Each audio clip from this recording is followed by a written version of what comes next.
Live, my people, live.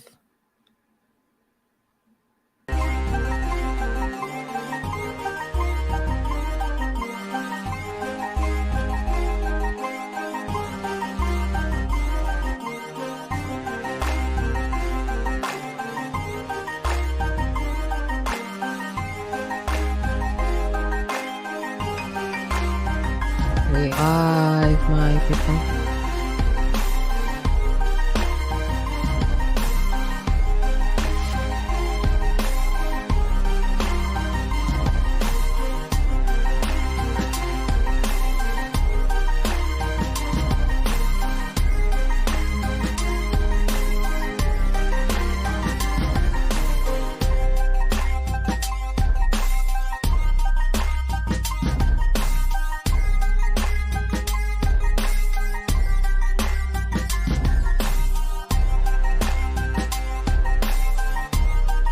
My people, we are live. Ausares, Louise, Uwacu in the building. Can you hear me? Are you following? Leave a comment in the chat.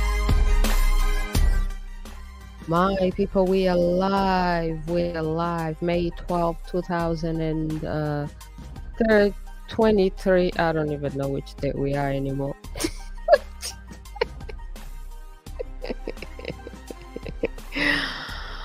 My people, if you can hear me, leave a comment. We are live, going live in a few seconds. My people, thank you so much for being here. Yours truly, Ausares, Louise, Uwacu in the building. Leave a comment. Let me know where you're watching from. Let me know if you can see me, if you can hear me. We are going live. My people, thank you so much for being here. Let's get this show popping.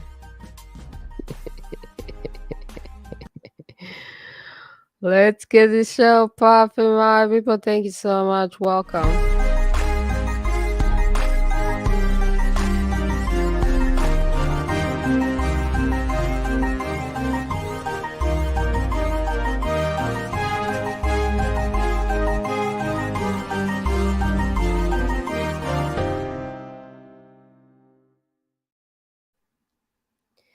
My people, how y'all doing, my people? Ausares, Louise, Uwacu in the building.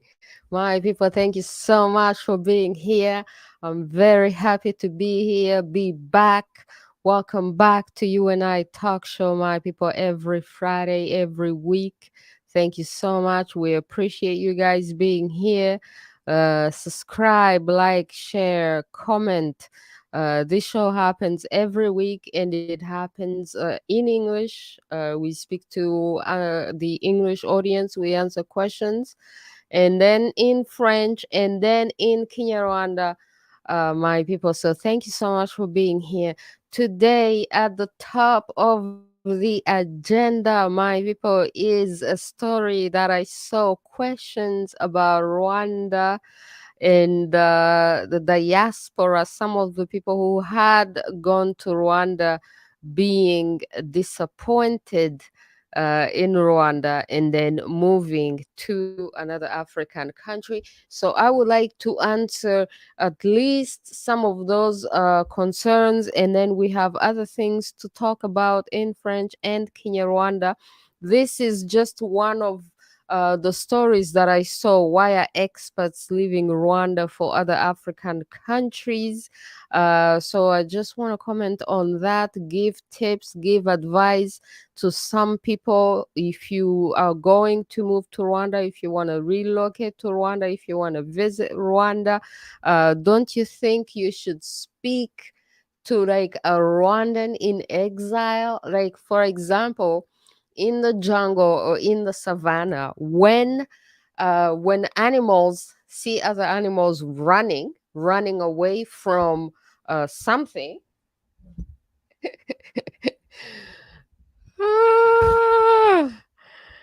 You know, do you think that when animals see other animals running away from a place, that they rush to get into that place. Like if you see people running away from a country, their own people, this is Rwanda, this is Rwandans have so many refugees, so many people in exile, so many people seeking to leave Rwandans themselves.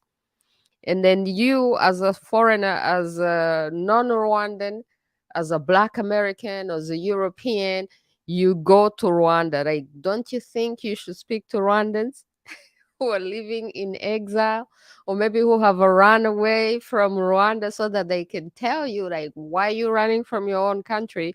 I'm going to your country. So what can you tell me about your country?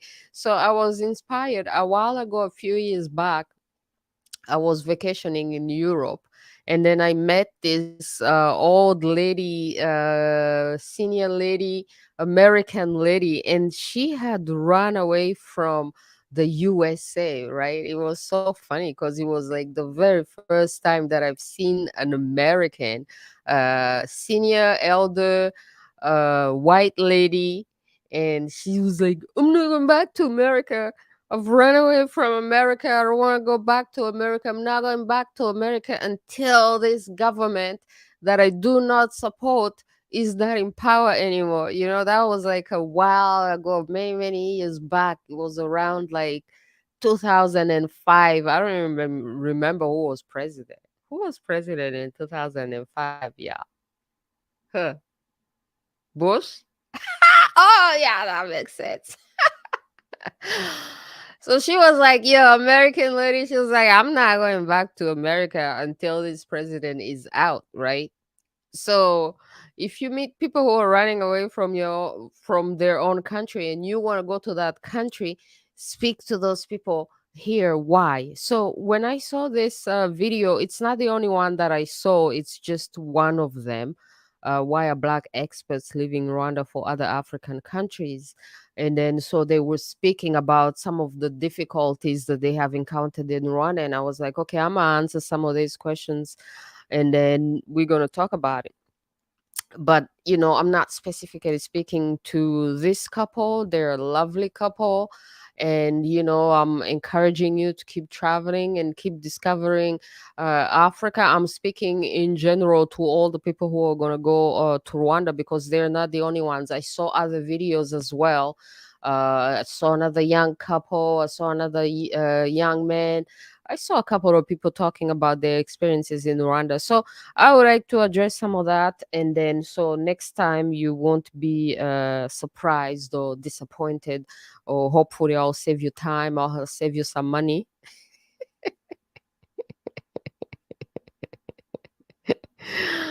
Right. Okay, so one of the major complaints that I heard, one of the major questions that I heard is about people talking about how in Rwanda a lot of people speak KinyaRwanda, the country speaks KinyaRwanda, and so there is that language barrier.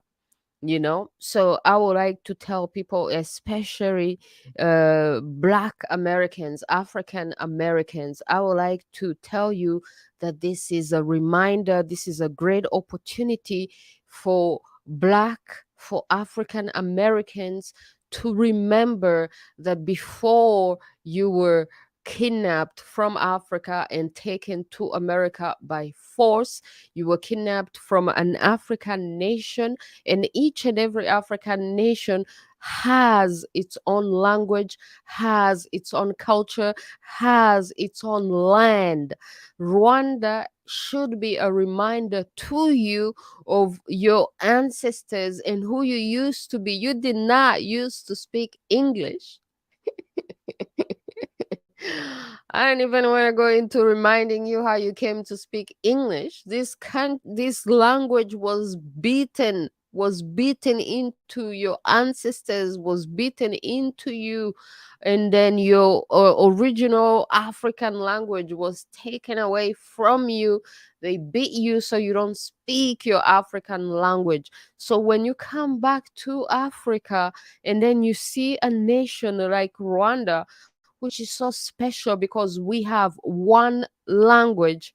By the way, I'm speaking sitting in Canada right now. We're gonna get to that. So you come to Rwanda, we have one language. We are like the original United Nations. No matter how much we have been divided, all the nations of Rwanda, if you're going to divide Rwanda by tribes, by ethnic groups, by whatnot, all the tribes, all the nations, all the ethnic groups in Rwanda speak that one language. This is the unifying element in Rwanda, and the language contains the culture. The Rwandan culture is what contains the Rwandan spirit. Matter of fact, when you say the KinyaRwanda, the key is like the spirit of Rwanda. So when you say the language, the KinyaRwanda, the language of Rwanda, you're speaking about the spirit of Rwanda. And then the survival spirit, how Rwanda has been able to survive and rebuild itself after the infamous genocide against the Tutsi of 1994 in Rwanda, is in the KinyaRwanda culture, in the KinyaRwanda language. This is not something that is due to a president or one leader. It is something that is profoundly in the language. And this is what makes Rwanda successful as a people and as a nation, because we have that ancient language, multi-millennial language that contains so much intelligence, so much wisdom. And this is what makes a country and a people and a nation strong. As somebody said, your culture is your immune system. Your culture is in the language. So when you are African American, Black American, and you come back to Africa and you are expecting Africans to speak English, my people, I'm saying this with love, y'all. Understand that that is the enslaved mentality that is still in you.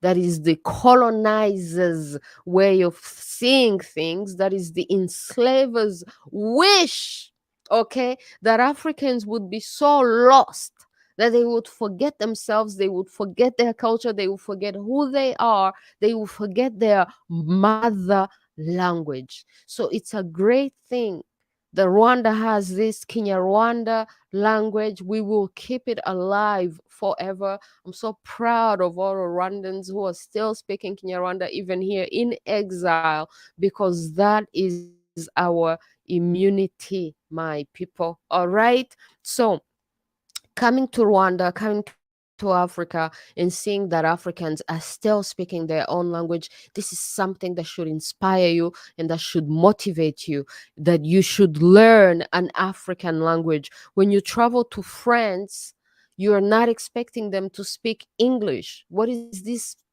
like American mentality that you go places expecting them to speak your language? I'm in Canada. I came to Canada. Am I speaking Kinyarwanda to Canadians?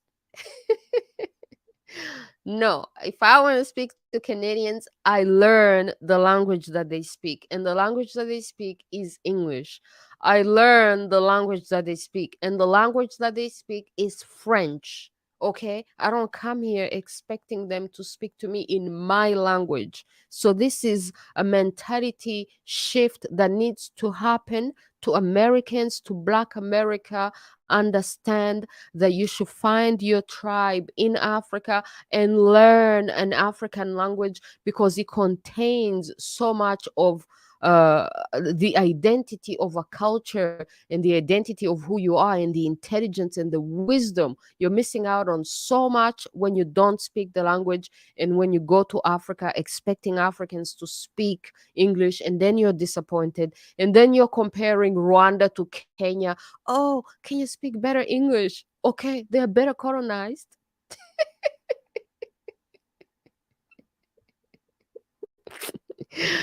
The other day, I even saw the Kenyan president talking about they're going to start teaching German. Yo, do you see any Germans learning Kiswahili, trying to learn an African language before they go to Africa? Why can't you set up systems where in your own countries, in your own home, you set up a system where you're learning an African language, especially if you know that you are going to travel to that specific country? If you know you're traveling to so and so country, do your research, find out what language they speak, and learn the basics, man. Don't be coming in Africa expecting us to be enslaved and colonized, and then speaking your colonizers and your enslavers language, okay?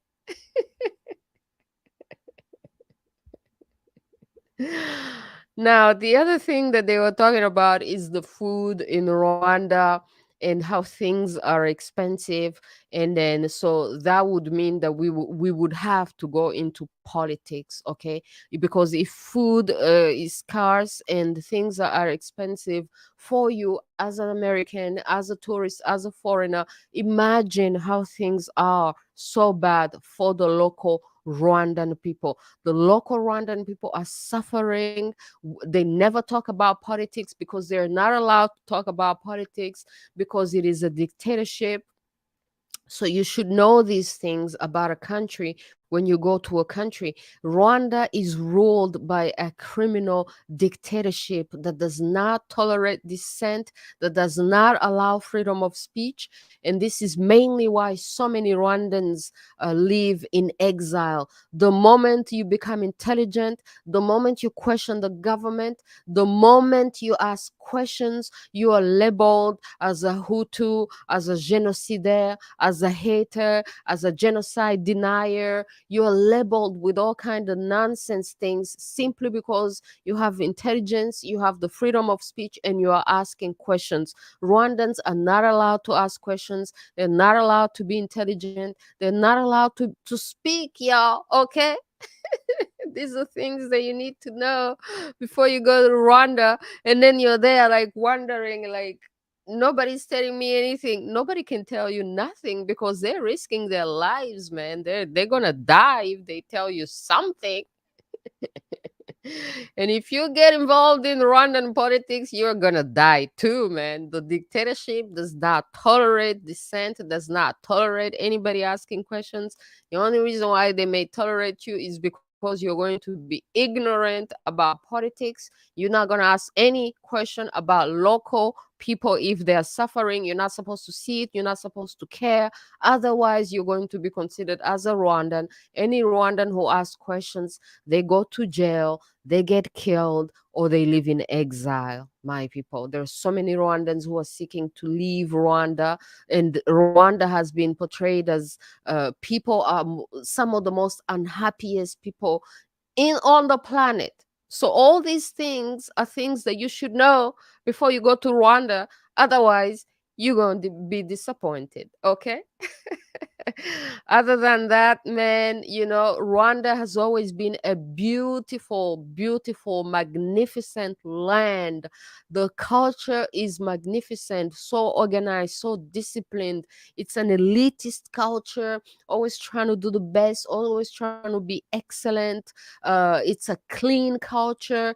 Cleanness is in the culture. Everything that you see Rwandans doing and accomplishing is not because of the dictatorship, is because of the Rwandan culture and is in the KinyaRwanda language. So when we lose the dictatorship, the criminal dictatorship, eventually when it crumbles, that is not going to be lost because we will never lose our culture, my people. KinyaRwanda language is so beautiful. You want to learn the language? Stay tuned because I'm going to speak in KinyaRwanda at the end of the show. Now we're going to move into French and answer some French questions. And then I'm going to speak in KinyaRwanda. It's a beautiful language. It's a highly sophisticated, highly intelligent language. It's not a language for dummies. So you have to elevate your intelligence if you want to learn KinyaRwanda. Otherwise, it's going to be so complicated, so sophisticated, you're never going to get it. Okay?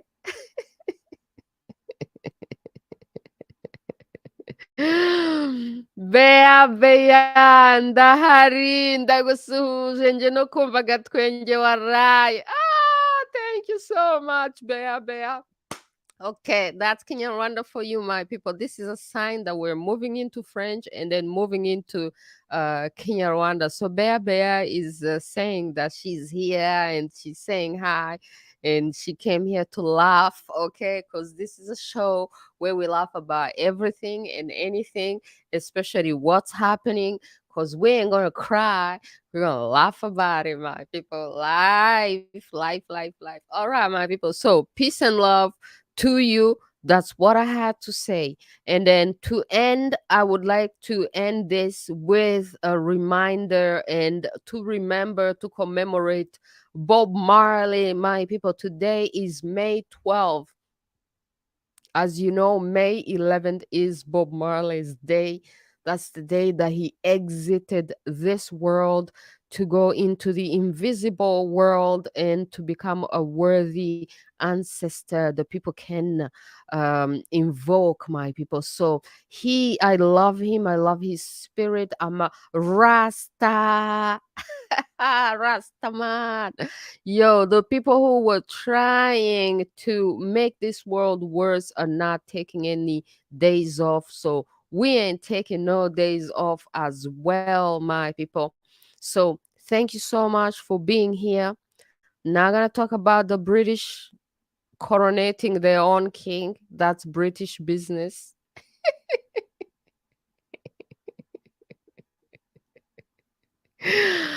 What I would talk about is African leaders who have stood by while their monarchies get destroyed by the British or by other colonizers and enslavers.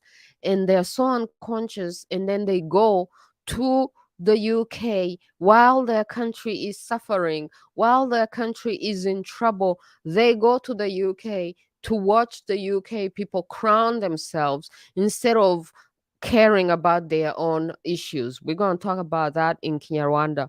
Who am I talking about? Yo, like charity well organized starts at home. So concern well organized starts at home as well.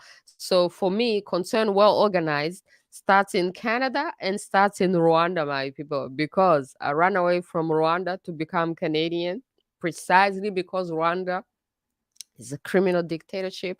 But I'm still concerned about Rwanda, yo. So this is why I'm always talking about Rwandan politics and what's going on in Rwanda. Also because I have the freedom of speech right now in Canada to do that. So I'm going to use my freedom of speech to educate and inspire y'all. All right. So that's the criminal dictator of Rwanda, Mr. Kagame, sitting there watching the British crown themselves. While in Rwanda, we have so many issues. People are so poor. There was water taking away and rains, heavy rains, taking away the people's houses, killing people, and our leaders wasting money going to Europe to watch the Europeans crown themselves, even though our own monarchies have been destroyed and they're not caring about that.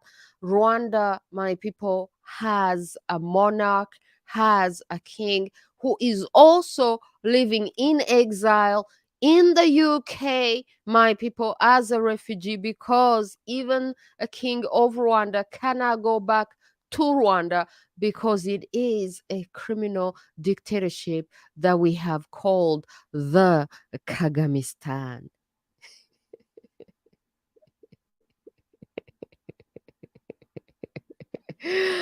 Bea, ik bin da. Yo, I don't even know which language that is, but it's like Germany or something. Yo, tonto toi aussi, bana de mille collines. Okay, that's a sign that we are definitely moving into French. And then we're going to keep talking about this, my people. So, thank you so much for being here. Subscribe, like, share, and then see you next week. We're moving into French, and then we're moving into KinyaRwanda.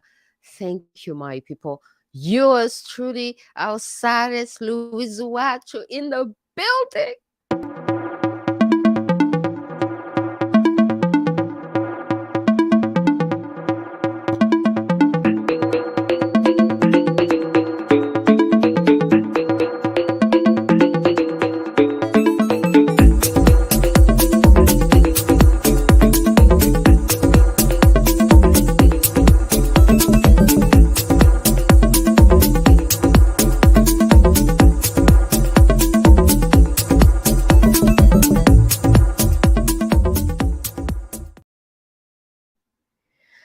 Alors, my people, cette semaine en français, la famille, merci d'être là. Votre animatrice, présentateur, host favori, Ausares, Louise, Uwacu in the building. Oh, welcome back, my people. Bienvenue sur le show, la partie en français. Alors, on va entamer à la une, les amis, quelque chose que j'ai remarqué dans les nouvelles, dans l'actualité, sur les réseaux sociaux. C'est ce Guinéen, un politicien guinéen qui est en train de dire que il fait des révélations sur l'Occident et que l'Occident prépare de saboter le Kagamistan ou prépare d'aller contre Paul Kagame. Et donc, lui, il appelle à la mobilisation, à la famille. Hein? Vous imaginez ça? Donc, ce Guinéen appelle à la mobilisation pour Paul Kagame. Il s'appelle Boubacar Sidiki Diallo et il est président de l'UMP. Alors, c'est un politicien de la Guinée. Alors, moi, je vais prendre ça comme un manque d'information.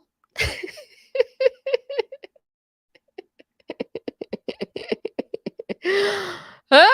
Je vais prendre ça comme un manque d'information et je vais informer les Guinéens, le politicien guinéen, toute l'Afrique de l'Ouest, tous les gens qui sont kagamisés, tous les fans du Kagamistan là. Je pense que quelqu'un doit vous ramasser là, mais je ne vais pas vous ramasser, je vais vous informer.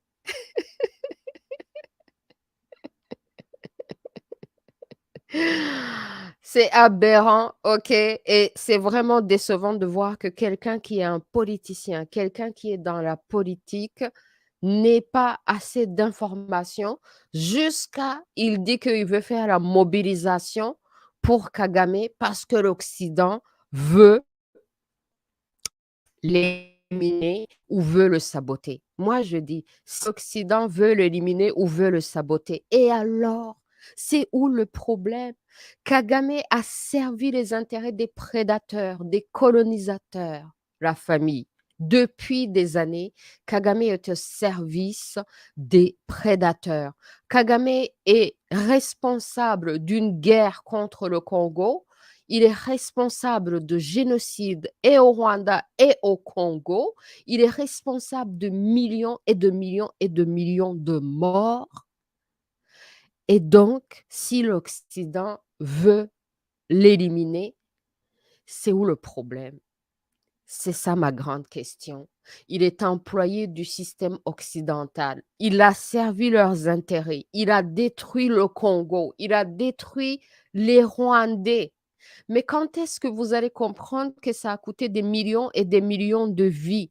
Quand est-ce que vous allez comprendre que le succès du Rwanda, c'est dans la culture rwandaise, c'est dans la langue rwandaise, l'esprit d'excellence, l'esprit de discipline, l'esprit de propreté, c'est dans notre culture rwandaise. C'est pas quelque chose que Kagame a amené, c'est quelque chose qui était déjà existant. Même la dictature, c'est dans la culture rwandaise, la famille. Donc, vous pouvez être sûr que si vous êtes inspiré par l'esprit rwandais, le leadership rwandais et cette mentalité de discipline, de propreté et de success, ça va être là parce que les Rwandais sont comme ça, nous sommes comme ça dans notre culture. Même avant Kagame, le Rwanda était appelé la Suisse de l'Afrique. Est-ce que vous connaissez ça? Même avant que ce soit la Suisse de l'Afrique, quand les premiers Européens sont venus au Rwanda, ils ont dit c'est magnifique, c'est magique. Quel pays, quel peuple. Ils nous ont trouvés civilisés, organisés, magnifiques, propres. OK? Donc, c'est pas grâce à Kagame que le Rwanda est devenu ce qu'il est devenu. C'est prendre du crédit qui appartient au peuple rwandais et le donner à un seul homme. Alors que ce seul homme est un serviteur des destructeurs de nos nations. C'est inacceptable qu'un dirigeant africain soit au service des prédateurs et soit en train de détruire le Congo, alors que vous savez, la famille africaine, que l'Afrique ne fera pas sa renaissance sans le Congo, que l'Afrique est à la forme d'une gâchette et que la forme d'un revolver et que la gâchette, c'est au Congo. Ça, c'est pas moi qui a dit, hein. Donc, c'est aberrant de comparer Paul Kagame à Lumumba, de comparer Paul Kagame à Kadhafi, alors que Paul Kagame fait partie des dirigeants, rares dirigeants africains, qui a même dit qu'il fallait aller détruire Kadhafi, la Libye. Il fait partie des rares dirigeants africains qui étaient avec l'Occident dans la destruction de la Libye.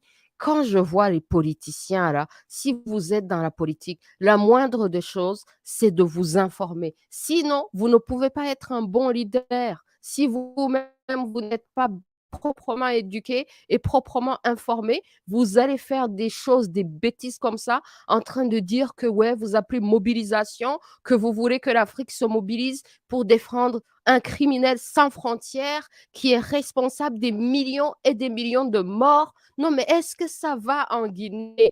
Il faut qu'ils me disent qu'est-ce qu'ils fument, comme ça je vais éviter. Hein. Il faut me dire seulement.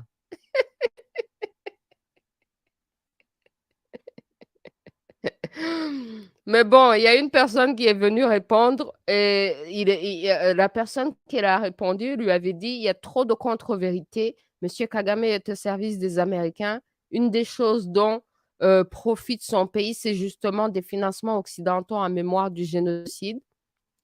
Par ailleurs, il est bel et bien impliqué dans les massacres au Congo. Son pays étant un grand exportateur de ressources, pourtant qui n'existe que dans la RDC. Arrêtez de nous embrouiller, s'il vous plaît. Hein? Arrêtez de vous embrouiller vous-même. Nous, là, vous ne pouvez même pas nous embrouiller, hein, parce que nous, on est informés et on est éduqués et on continue de s'informer et on continue de s'éduquer. Donc, quand vous faites des choses pareilles, vous êtes en train de vous embrouiller vous-même et puis, évidemment, vous êtes en train d'embrouiller la jeunesse africaine qui n'est pas assez informée. Alors, si vous êtes un leader, informez-vous d'abord avant d'aller mislead, c'est-à-dire guider les gens dans la mauvaise direction. OK? Donc, vraiment, c'est décevant, quoi. Donc, c'est ça que je vais vous dire. Mais je peux même vous ramasser plus que ça. Mais peut-être que je vous pardonne un peu. Peut-être que vous n'êtes pas assez informé.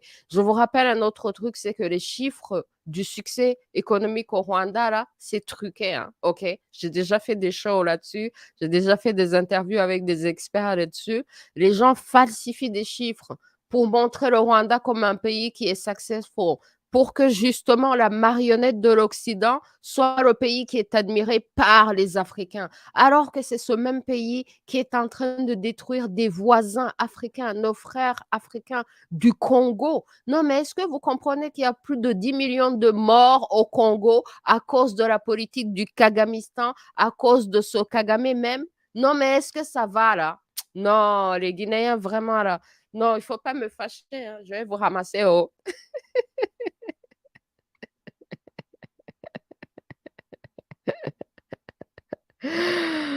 Ah, Kagoma! Yo, yo, yo! Oh, on est là, on est là. Oh, Kagoma. Lui, là, il est toujours en train de venir ici pour me dire de me lever.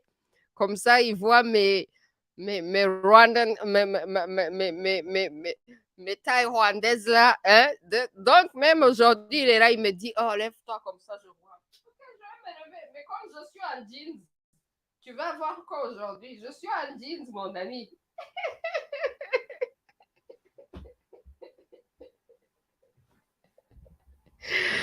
Yo, je suis en jeans aujourd'hui, tu n'as rien vu, oh.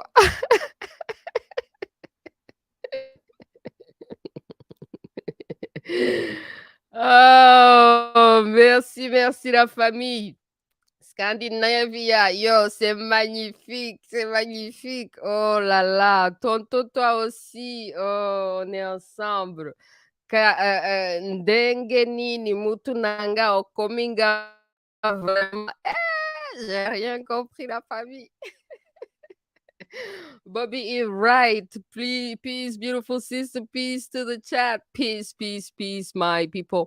Alors, la famille, vraiment, c'est ce que je disais en français. Là, vraiment, il faut que les gens s'éduquent. Sinon, ils vont se ridiculiser. Justement, pour vous éduquer, je vous suggère le tout dernier livre de Onana que je n'ai pas encore acheté, mais que je sais que ça va être magnifique comme livre, étant donné que j'ai déjà interviewé Onana et que j'ai déjà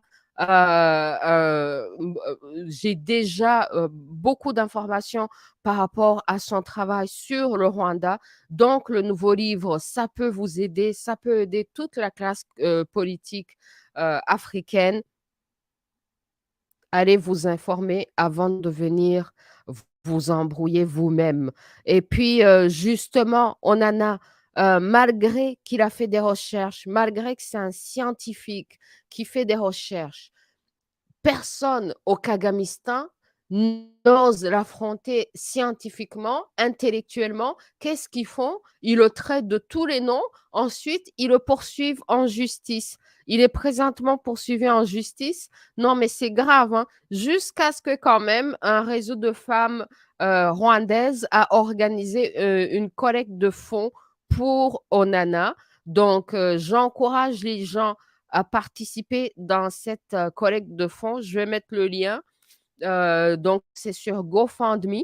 Et c'est vraiment, vraiment décevant parce qu'il y a certains Rwandais qui ne sont pas contents avec ce qu'il a publié et ils utilisent leurs associations pour le poursuivre en justice. Donc, il a besoin d'être défendu. Alors, c'est le procès Bayon contre Charles Onana.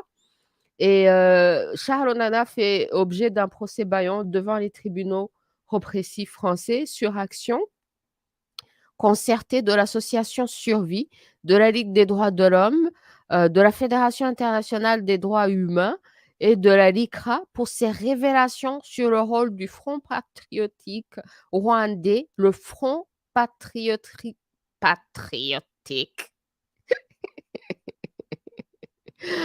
le Front patriotique rwandais de Paul Kagame. Il n'y a rien de patriotique chez le Front patriotique, la famille. C'est peut-être pour ça que je n'arrive pas à le dire, hein, parce que plus les gens là se disent patriotiques, mais ils ont massacré et génocidé des Rwandais. C'est cela le patriotisme. Bref, dans la tragédie rwandaise, le rôle dans la tragédie rwandaise est dans l'Holocauste silencieux en République démocratique du Congo. Donc, j'invite tous les soutiens de Onana à participer, tous ceux qui soutiennent Onana à participer activement à la cagnotte organisée par le réseau international des femmes pour la démocratie et la paix afin de lui assurer la meilleure défense judiciaire face à la censure de la vérité. Cette procédure vexatoire et abusive sera néanmoins vouée à l'échec, comme le disait brillamment Voltaire. C'est le propre de la censure violente d'accréditer les opinions qu'elle attaque. Donc, plus on attaque quelqu'un, plus on accrédite ses opinions. Donc, la famille, je vous rappelle que Onana est poursuivi pour avoir publié des travaux scientifiques, des vraies recherches sur le Rwanda, entre autres, mais c'est surtout les Rwandais qui le poursuivent. Mais sinon, Onana, c'est pas quelqu'un qui a écrit seulement sur le Rwanda, hein, mais c'est parce que justement le Rwanda, serviteur de l'Occident, marionnette des prédateurs, met beaucoup, beaucoup de moyens pour aller poursuivre ceux qui osent dire la vérité. Je vous rappelle qu'Onana n'est pas rwandais, n'est pas congolais, et malgré ça, il est poursuivi parce qu'il a fait un travail intellectuel.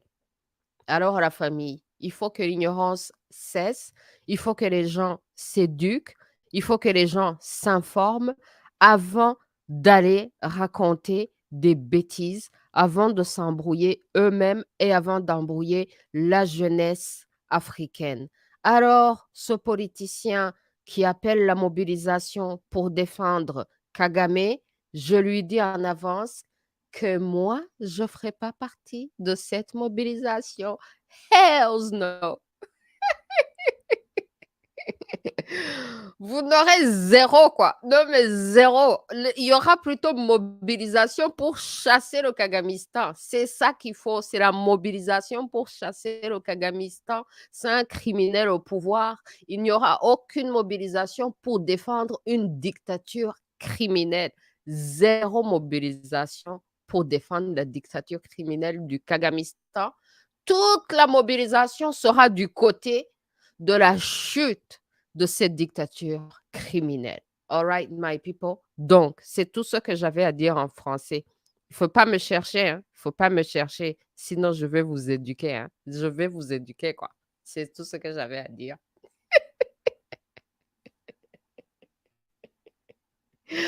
Les Guinéens, allez parler aux Congolais. Allez parler aux Congolais.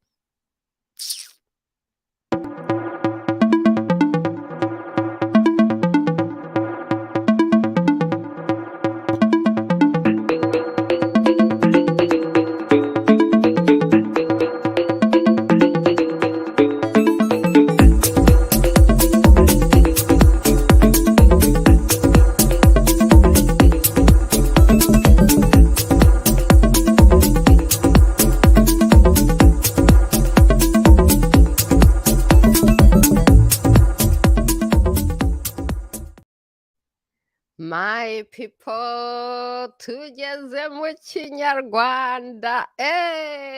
Turi kumwe, my people, turi kumwe se turi kumwe cyangwa muri hehe? Oh, my people, ariko rero buri gihe iyi show donc ngewe mba ntegereje ko twigira mu KinyaRwanda gusa nta kindi. Rero comment ni nyinshi, reka mfatire aho bigeze. Aho bigejeje rero ni kuri Kagoma ngo byiza byiza nubwo ntacyo mbonye. Sinakubwiye, nambaye ijinsi byose nabihishe kabisa.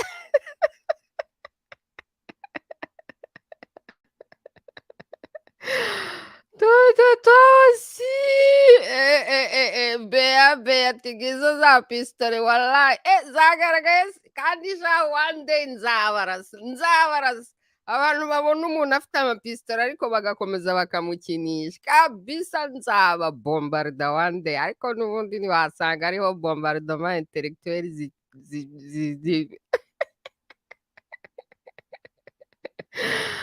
yo tosi akabanguriye inzoga ya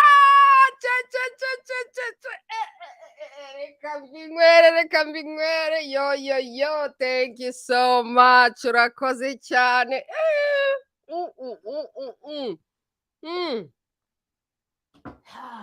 Ntureba se, urakoze cyane. Imana igufashe isubize aho ukuye inshuro miliyoni ye baba we, urakoze cyane. Kagoma egre ati Louise uriya ni umuntu wanjye sana, n'ubundi iyo duhuye ni kuriya dusuhuzanya.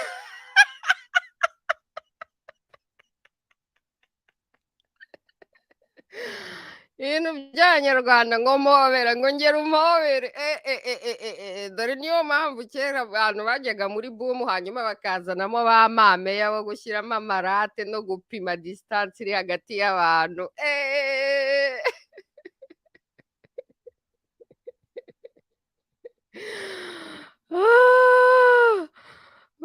Bea ati nzabarasa kabisa, nzabarasa kabisa. Tonto toi aussi, taille pro max kabisa. Yo Pierre, yo ati bea port you Netherlands, mbega uvuga ikinyarwanda. Ariko izi ndimi shaho mwumvishe se abantu birirwa bavuga ngo baje i Rwanda ngo basanga tuvuga ikinyarwanda nta n'isoni. Like niggas, none se twebwe iyo tuje muri Amerika dusanga muvuga iki?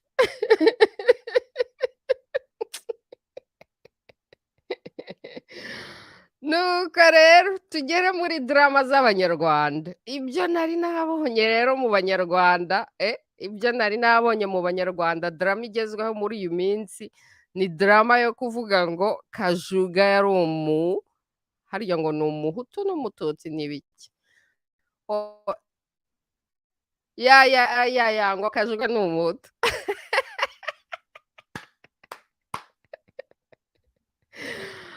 Kajuga ni umuhutu yo, ubwo rero donc hagezweho gahunda ndi umututsi. Hari n'undi undi mu ambasaderi w'umunyarwanda nawe yari ari muri gahunda ndi umututsi hariya mu Bubiligi, ari kuvuga ukuntu abantu bagomba kuba proud yo kuba abatutsi. Nuko barangije bati Kajuga ni umuhutu. Ubwo Kajuga ni umuhutu kubera ko wari umwicanyi.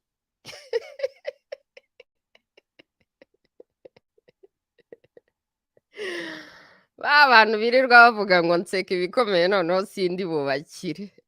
Nuko rero bakivuga ngo Kajuga ni umuhutu kubera ko ari umwicanyi, nahise mvuga ni bana ariko muri abasazi. Uzi se niba rero Kajuga ari umuhutu kubera ko ari umwicanyi, ubwo ndumva na Kagame Uncle Kaga nawe mugomba kumuhindurira ubwoko. Okay, tubyumvikaneho my people. Ibintu ni simple. Kajuga ni umuhutu kubera ko ari umwicanyi, ariko rero nagira ngo mbibutse ko siwe mwicanyi kabuhariwe dufite muri ririya Rwanda. Niba kuba umwicanyi uhita uhinduka umuhutu, bivuze ko na ba Kagame bariya na ziriya nkotanyi zose killing machine nazo tugomba kuzihindurira ubwoko tugatangira tukazita abahutu. Urumva se? Kuko niba hari umuntu w'umwicanyi kabuhariwe wabayeho mu mateka y'u Rwanda ni Uncle Kaga. Simbona rero niba kuba umwicanyi biguhindura umuhutu, ubwo Kajuga akaba abaye umuhutu kuko yabaye interahamwe, simbona ukuntu Kagame we yaba akiri umututsi.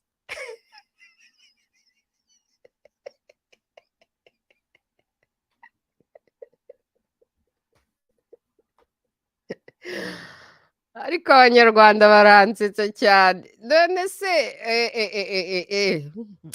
rero ikindi gisekeje ni ukubona ngo Kajuga ni umuhutu, noneho rero bene wabo niba ari mukuru we ngo witwa Husi, muramwibuka ngo mukuru we witwa Husi we akaba akiri umututsi. Urumva se? Kubera ko n'umwana wabo wasavayivinze jenoside yakorewe abatutsi uba muri Canada.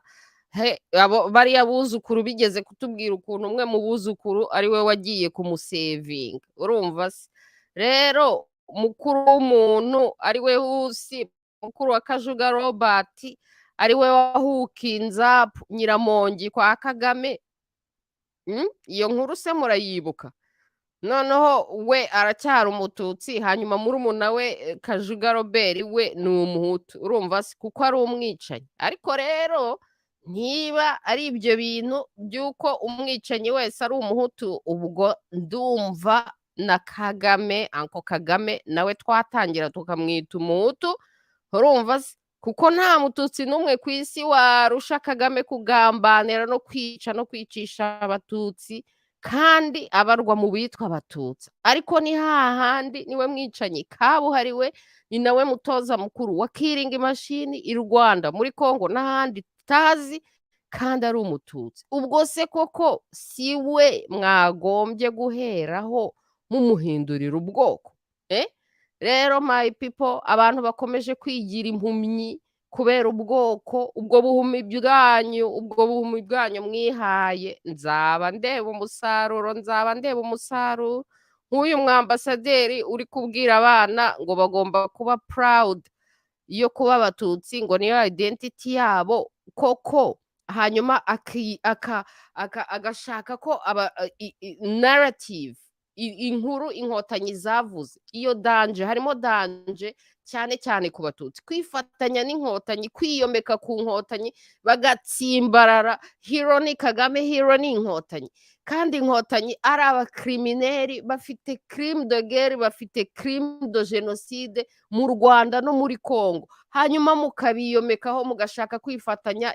Story y'inkotanyi niyo story y'abatutsi. Ibyo bintu bigomba gutandukana, otherwise crime z'inkotanyi zizajya ku batutsi. Niba kandi abatutsi bagomeje gutsimbarara, aho kugira ngo barebe amateka, baonana bara ndetse n'abandi benshi bagakomeza kuvuga narrative y'inkotanyi, barimo baraharabika abatutsi bose babafatanya n'inkotanyi, kandi inkotanyi ari killing machine, kandi inkotanyi ari abakrimineri. Noneho bagashaka ko iyo identity y'abatutsi y'ubututsi ifatana n'inkotanyi, kandi inkotanyi ari killing machine, ari abakrimineri. N'ubu ngubu bari mu ntambara muri Congo, bamaze abantu mu Rwanda, bamaze abantu muri Congo. It's not good, my people. Si byiza ku batutsi kwifatanya n'inkotanyi no kwiyomeka ku nkotanyi no gukomeza muri iyo narrative y'inkotanyi. Inkotanyi nimuzireke zihirime zonyine, ariko abantu nibagomeza kwihambira ku nkotanyi, abatutsi bazahirimana n'inkotanyi. Come on man. Rero njyewe simbirimo, ndi muri gahunda, ndi umwana w'Imana, turi abana b'Imana, turi bene Imana. Urumva se ibyo bintu bya ndi umututsi, ndi umuhutu, abantu birirwa babishwana n'iki byose nonsense, bigomba guhagarara. Hanyuma rero bariya baba bari kuvuga ndi umututsi, hanyuma rero tugomba kuba proud. Uburi wajya no kubabaza ati se umututsi ni iki, yabura icyo gusubiza. Abantu bari proud y'indangamuntu badashobora gusobanura. Iyo ndangamuntu iri tied kuri organisation criminelle. Iyo organisation criminelle ifite crime zitabarika, mugakomeza mukabyizirikamo. Ndababwiye ngo umusaruro uzaba fake cyane, ni fake cyane. Mugomba kwitandukanya. Bya bindi bavuga ngo ahubwo you need to throw this Uncle Kaga under the bus. Mugomba kwitandukanya, ahubwo yagombye kwirukana. Ariko ngo iki? Rero ntimuzavuge ngo sinari nababwiye, kuko uwo muntu muri guharanira, muri gushyigikira, n'inkotanyi muri gushyigikira, zigeze aharindimuka, ziteranyije n'abaturanyi bose, ziteranyije n'abakongore bose, none mukaziyomekaho. Oh man, ntimuzavuge ngo sinari nababwiye. Mubure kwigira muri gahunda ndi umwana w'Imana, turi bene Imana. Ikitugira bamwe, ikiduhuje ni ukuri. Tugomba guharanira ukuri gusa. Urumva se?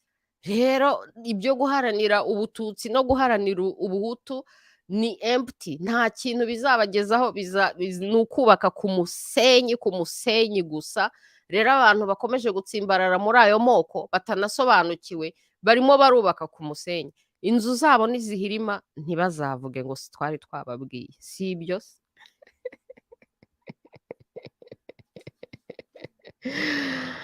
Alright my people, nuko rero ikindi kintu nari nabonye kikambabaza cyane ni ukuntu habaye umwuzure mu Rwanda. Urumva se? Habaye umwuzure, abantu bagize ibibazo, abantu bagendesheje, hanyuma umuyobozi wabo ari hehe se? Birababaje cyane kubona ukuntu abanyarwanda bahuye n'ibibazo. Umuyobozi wabo yagiye gushungera i London, harimo aracyashakisha table d'honneur bya hehe se yayikurahe? Hamucometse aho ngaho kugira ngo berekane ko hari abaniga bari kolonize, bari esclave, baje gushungera seremoni zabo. Urumva se? Bamushyizemo aho ngaho, aho kugira ngo yite ku bibazo by'igihugu cye, yagiye gushungera abandi barimo bimika abami babo. Kandi u Rwanda rufite umwami w'impunzi mu Bwongereza. Ese mumaze Uncle Kaga niba yagiye gusura umwami w'u Rwanda uri impunzi mu Bwongereza? Ariko ibaze kuba ufite umwami w'impunzi mu Bwongereza. Nk'ubu Makaroni yari kujya muri seremoni hariya mu Bwongereza bari kwimika umwami wabo, Abafaransa bafite umwami w'impunzi mu Bwongereza.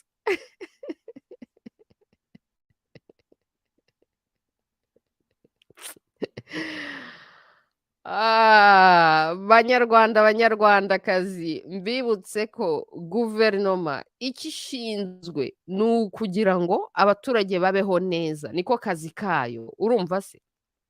Kandi igaha abantu ubwisanzure, ikabaha human rights kugira ngo babeho babayeho neza mu gihugu cyabo.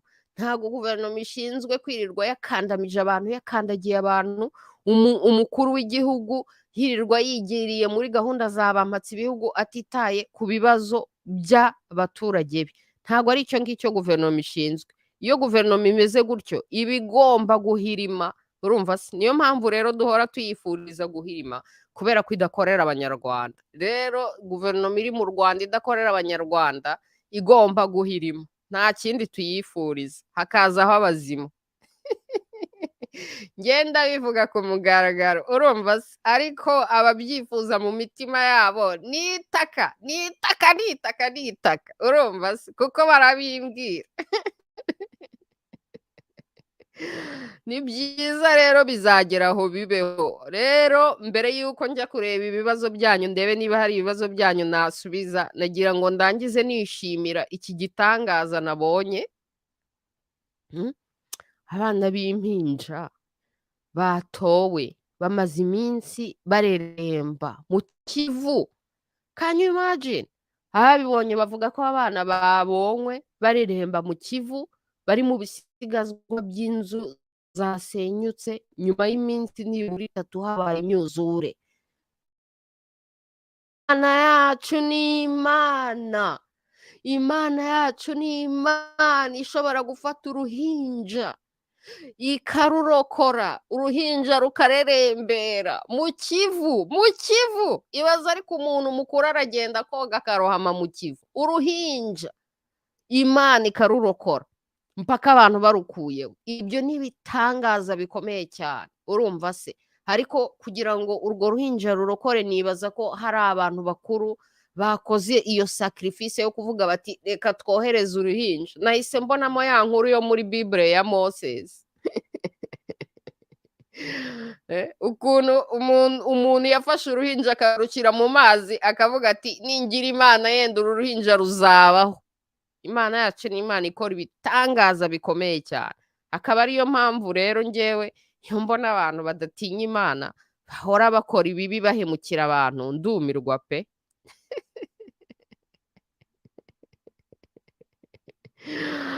Ndumirwa. Nuko rero reka turebe muri comment turebe niba hari ibibazo bamwe na bamwe mufite, nuko dukomeze twiterera ibiparu. Tiriveho de la criminalité n'a pas de race ni d'ethnie. Ni icyo ngicyo twagombye kujya tureba. Umuntu ni umukrimineri ntago tumusapotinga. Niyo yaba ari umututsi mwene wacu ntago tumusapotinga. Niyo yaba ari umuhutu mwene wacu ntago tumusapotinga. Abatwa bo nta nubwo bajya baba involved muri ibi bintu, ntago nshobora kubazanamo. Ariko ibyo bintu byananiye abanyarwanda. Umuntu w'umwambasaderi akajya hariya imbere na recherche zose zimaze kubaho kuri iyi si agakomeza muri 2023 inkotanyi ndi umututsi tube fieri yo kuba abatutsi. Ubwo si byo ni ibiki? N'uwo murage mushaka gusigira abana? Kandi inkotanyi ari abakrimineri. Abakrimineri tugomba kubamagana.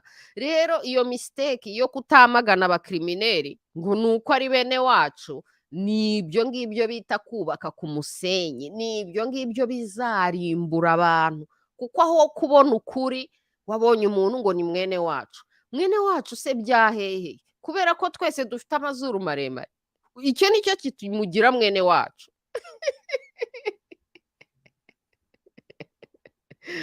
Oya, njyewe uri mwene wacu iyo utinya Imana, iyo wubaha Imana, iyo ukunda ukuri, iyo uruvuga ukuri. Naho ngaho rwose tuba turi abavandimwe. Ariko ibyo kumbwira ngo uri mwene wacu kuko ufite imisatsi miremire nanjye mfite imisatsi miremire, kuko ufite penke nanjye mfite penke, ntago mbyemera.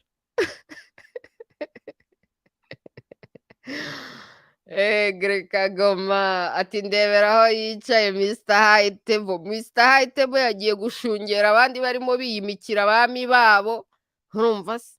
Niko abantu barimo bariyimikira abami. We wagiye gushungera gusa nta nubwo uzi ibyo ari byo. Nuko barangije banamwicaza iyo bigwa nyine. Alala. Ariko vraiment, ariko rero bari abantu nabo bazi gusuzugura mu cyayenge, barareba bakabona baniga babizaniye, bati reka tubicaze aho twishakiye nyine ko batwizaniye se baje kwisuzuguza reka tubasuzugure.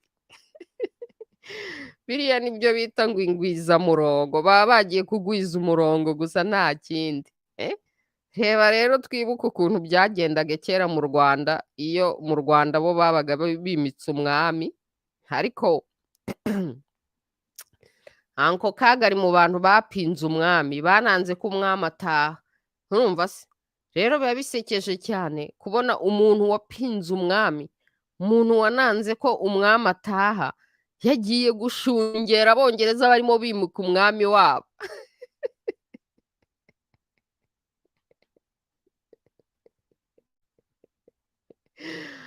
Bizavugwa mu mateka ko twagize umuntu wapinze umwami akamuheza mu buhungiro mpaka yitabye Imana, hakajyaho undi mwami nawe agahera mu buhungiro, ari mu buhungiro mu Bwongereza. Hanyuma tukagira umuyobozi Rwanda kujya mu Bwongereza gushungera abongereza bimika umwami wabo. Ngaho nimunyumvira ibyo bintu. Rero ikindi kintu nakwankuraje abantu gukora ni guparticipa muri iyi GoFundMe ya Onana. Dore nashyizeho linki. Iyi GoFundMe ya Onana rwose ababishoboye baparticipa. Hanyuma rero abashaka gusabota akazi ka Onana ntibazigere na rimwe batsinda. Urumva se? Kuko bari kurwana n'ukuri, bazatsinda gute se? Icyabura gusa ni amafaranga ya defense, kuko hari igihe niyo waba uri ufite ukuri, niyo waba uri umunyakuri, niyo waba uri mukuri, utabashije kugira abavoka, utabashije kugira defense, ni hahandi uratsindwa.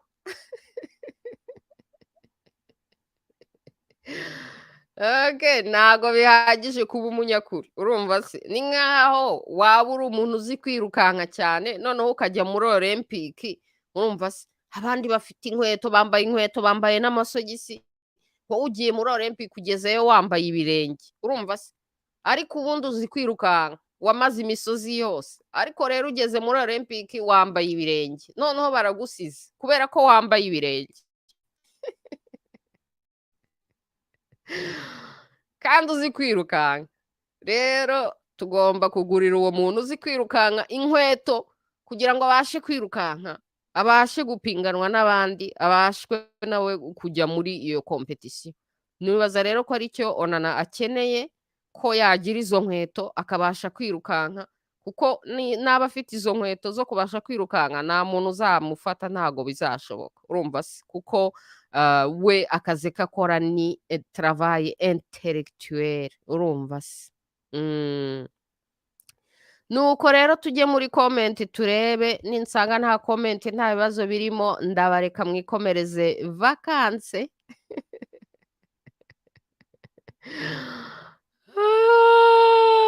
Ndabareka mwikomereze vacances rwose, weekend itangire mumererwe neza my people. So Bea ati Pierre, ich bin nicht geinteressiert. Mwatangiye kubindana none ngo Bea ntago ari interesse. Ariko Bea kuki ubenga abasore hano koko?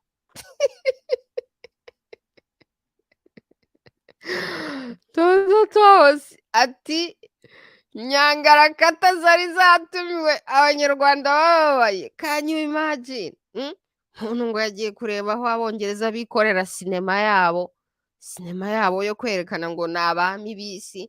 Nkora rero ngo yimitse ngo ni umwami w'Ubwongereza na Canada.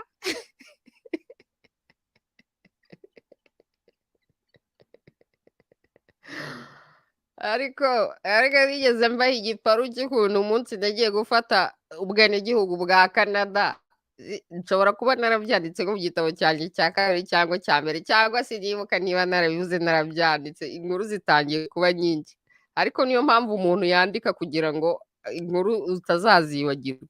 Igitabo cya mbere hariya, icya kabiri hariya.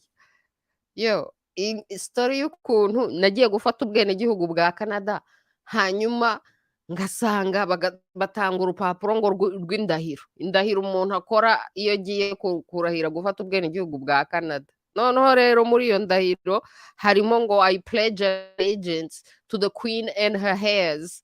Urumva se ngo ndahiye ngo kuzubaha cyangwa se allegiance sinzi n'icyo ari cyo mu kinyarwanda ngo kuri queen na heir kuko nabonye citizenship hakiriho queen. Nuko maze kubisoma ndavuga ariko ngewe ntago ari ibingibi byanzanye muri Canada. Urumva se namaze gupledging allegiance ku Imana. Urumva se Imana niyo yonyine nzakorera mu buzima. Imana niyo ingejeje hano muri Canada. None ngeze muri Canada niboneye ubwene gihugu ngo ninjye kurahira ko nzakurikira umwamikazi w'Abongereza ngo n'abana be ngo n'abamukomokaho. Ibi bintu simbyemeye. Urumva se noneho mfata ako gapapuro ndagenda njya kubaza umusekirite wakoraga aho ngaho kuko ahantu batangiye citizenship ni muri immigration nari menyereye kujyayo. Uwo musekirite waho ngaho yari asanzwe nzi kubera ko kera nasemuriraga abantu abanyarwanda benshi baje kwaka ubuhungiro muri Canada baranzi narabasemuriye muri immigration. So abantu baho ngaho rero byabereye hamwe umusekirite waho ngaho yari asanzwe nzi ndagenda ndamubwira ni rero uyu munsi naje gufata citizenship noneho ureba ibintu bashaka kuturahiza ngo muri citizenship. None se ibi bintu ngomba kubirahira nintabirahira se ntago bari mu Bwongere ubwene gihugu ngiye ndishakira passport y'Abakanadi. Ibintu byo kurahira iby'umwami n'Abongereza bijemo bite koko? Urumva nuko aho ngaho niho amateka nabaye awaken n'amateka niranda konte ko ariko uzi ko ari byo koko Abongereza se sibo bafashe Canada. Ubwami bwabo buracyari ubwami bw'Abakanadi. Noneho rero ndavuga ariko se nintabivuga ntago bari mu bwene gihugu bwanyu. Aterega ati muri sare muri benshi ati ushobora kutabivuga nta muntu uri busurveye ngo arebe niba buri muntu yabivuze. Yo icyo gihe mpita nigira inama yo kuvuga nti ebana bari bujye kuturahiza do kwa kundi ufata gutya akaboko kamwe n'akandi gutya bari kuturahiza ni wemeye rero umwamikazi ni ndabyemeye mumpe citizenship yanjye. Akandi kaboko kari inyuma ndi muri silence totale donc barimo bavuga ngo sare yose irimo irasubiramo ngenda aho ndi muri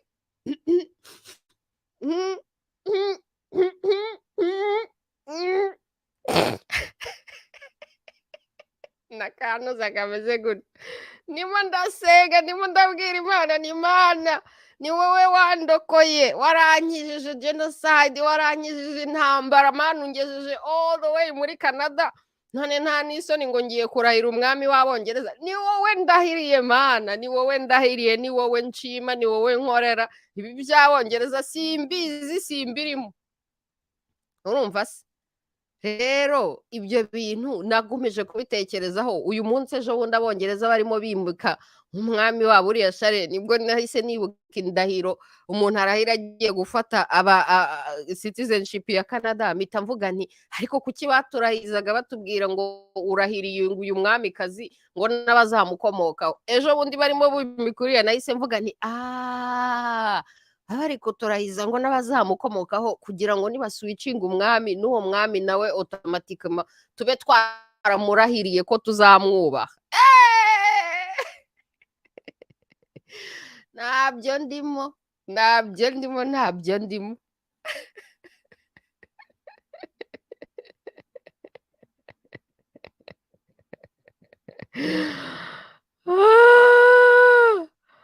Oh my goodness yo hano muri nuza harimo igiparu cya hatari noneho rero bashyizemo n'ibindi birimo ntari kumva kabisa. Bea ik bel you vel anonymien what is it? Ako murabona ukuntu twabaye international sha Abanyarwanda. Nibyo rero nabwiraga aba Banyamerika baza mu Rwanda. Muraza mu Rwanda hanyuma nta n'isoni ngo turavuga ikinyarwanda. None se nimureba ko ibihugu byose twagiyemo natwe twizindiri indimi zaho nk'amwe muraze mu Rwanda muvuga ngo ntibavuga icyongereza, mwakwize si ikinyarwanda, twebwe si iyo tuje iwanyu ntituziga. Abanyarwanda bagiye mu Budage ikidage barakizi, abagiye muri za Netherlands barabyize, za Swede, za hehe, za Norvege, mu Bubirigi, igifaransa, icyongereza, indimi boom turametiriza bya hatari. Ariko kandi biva mu Kinyarwanda. Ikinyarwanda ni ururimi rwiza cyane, ni ururimi rurimo ubuhanga, ku buryo iyo uvuga Ikinyarwanda biba ari base, bigufasirita no kuzavuga izindi ndimi zose. Urumva se ni avantage ikomeye cyane kuvuga Ikinyarwanda. Ntimureba se ukuntu muvuga izi ndimi zose? No, ni hatari ndagapfa, ni hatari we. Kagoma ati mbwira bite se urwo rurimi rwanyobesha, uwo muntu ukomanga ku gipangu cyacu arifuza iki? Hey Kagoma, sinzi hano rero umuntu mwapinze gapapu, ndabona hari umuntu hano ufite gahunda yo kugupapura umukobwa hano. Attention kabisa, itushyiraho cya cyapa ngo shemesha.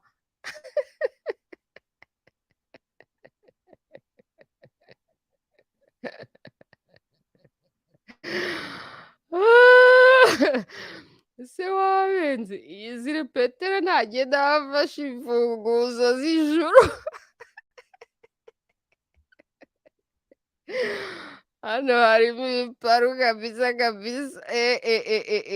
Scandinavia ati none se wasemuriye abandi utaraba citoyenne canadienne? Ya, nasemuriye abandi ntaraba citoyenne canadienne kuko gusemura ni akazi gasaba ko uba uzi ururimi. Urumva se? Donc iyo skill yo kumenya indimi nari nyifite. Indimi nageze muri Canada nzimetiriza deja. Ari igifaransa nageze muri Canada nyimetiriza, ari icyongereza nageze muri Canada mbimetiriza deja.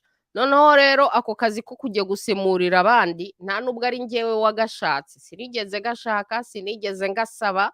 One day nagiye kumva numva umuntu arantelefoniye, umunyarwanda wakoragayo, arambwira ati ndahavuye. Noneho rero mu kuhava muri migration guverinoma ya Canada iramubaza iti ese nta wundi muntu waturangira? Noneho rero ngo arababwira ngo umuntu azi muri Canada ngo umetiriza igifaransa ngo akametiriza n'icyongereza ngo ni njyewe ngo agiye kubarangira. Rero arantelefona aranyinginga ngo ninjye gufata ako kazi.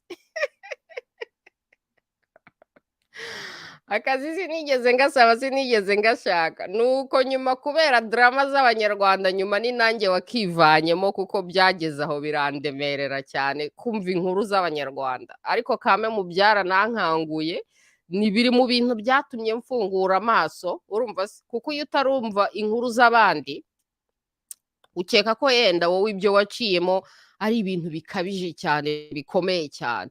Noneho kumva inkuru z'abandi abanyarwanda bazaga gusaba ubuhungiro muri Canada, bakavuga inkuru, bakavuga ibintu bibabaje baciyemo, bikandya bikambabaza cyane. Ibyo bintu byamfunguye amaso, bituma menya akababaro k'abanyarwanda, bituma nanagira inyota yo gushaka kubashakira igisubizo no kubashakira icyabafasha gukira no koroherwa. Kubera ko muri migration niho nahuriye n'abanyarwanda benshi baza gusaba ubuhungiro, bavuga inkuru zabo ebana bikandya bikambabaza cyane. Buri gihe ngahora mvuga ni ibi bintura.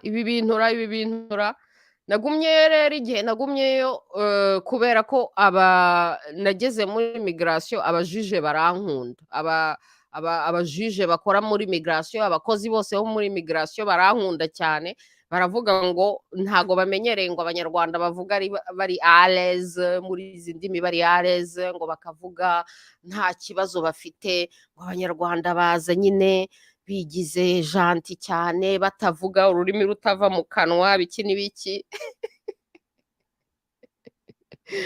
Njye rero bakankunda cyane. Buri gihe uko nasezeraga, uko navuga ngo sindi buboneke, imanza z'abantu barazisubikaga ku buryo yagerageza kuboneka, ku buryo byarababaje cyane, bakambwira ngo ubuse koko bizagenda gute. Anyways, c'était une expérience intéressant.